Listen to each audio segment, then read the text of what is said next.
So it's year 4 now with these sunshades, and since these have been some popular videos and they seem to be very helpful, I figured I'd do another video on showing how I install the sunshades once the whole setup's in place.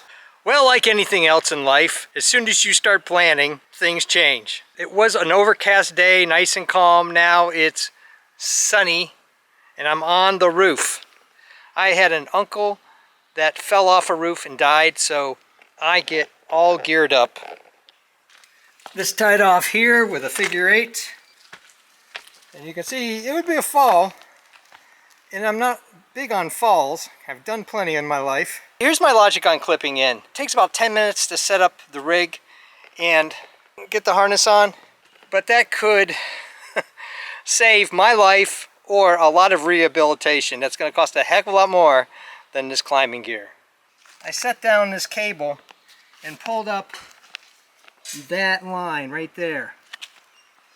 Now we've got to run a line across the top of the gazebo. There's the other place.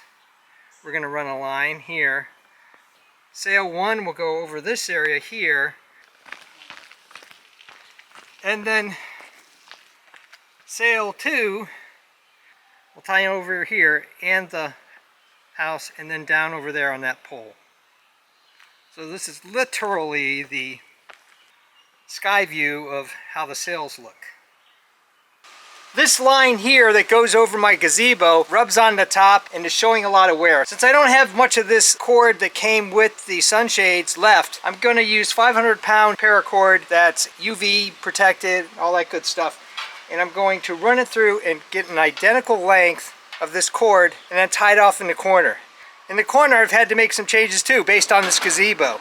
You just feed the paracord in there like this, and then you pull out your little tool, stick it in your pocket. This is great for paracord. It's a steel straw that I've cut at an angle, sanded down, and just put a little handle on it with a synthetic cord. I'm going to use a bowline knot and tie this off. Rabbit goes out of the hole, around the tree, back in the hole. Solid bowline knot to replace this frayed line here. This is pretty strong cord, but this is the 4th year, so it's expected running over a steel gazebo, it's going to have an issue. So I'll just go down here, pull the paracord off, so I know exactly how long to make it.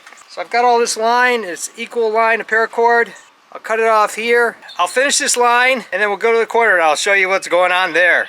When I originally put up the sunshades, I didn't have this metal gazebo. I had a cloth gazebo, and I didn't have these lights in place. So I've had to rework things around those so that I don't put tension on these lines. If you're interested in how I installed these LED lights, multicolored, they're awesome, and this rock solid steel gazebo, I'll post links up there and down below where you can see those videos. This is a really risky shot. I got climbing gear on. I'm trying to get this thing in the loop without breaking the camera. So I'm going to come up here and it's going to hit the camera. Get the end, run it around, run it down over like this. Come on. And then pull it down. I remolded the 1-inch T because my original gazebo was curved and this is square. I had to go back and use a heat gun and just kind of melt that and fuse that in place. It's still loose. Added a 16-inch pipe and then had to re-drill the holes on the new pipe for the screw and wing nut. Then I'm just going to push this up here. It's strapped here with some cable ties. Now I'm going to bring it and lock it in. I'm going to wrap it a bunch of times around here to strengthen the pole and act as a shock absorber.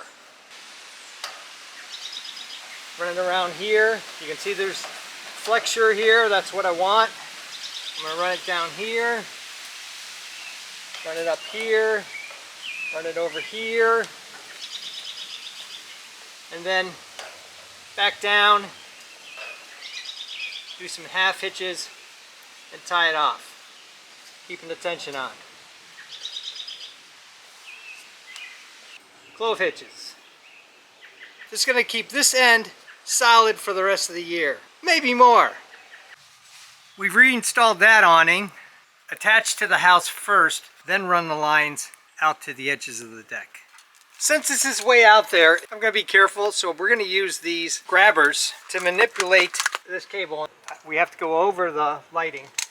Run the cable through the eye and then grab it with the other grabber.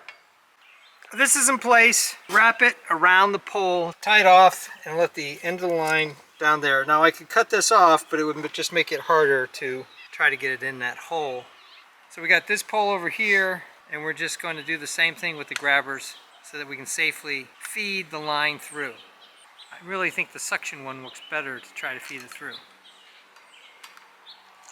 And then pull it down, flip it over the top of the eye. And he's a tall guy. Alright, there you go.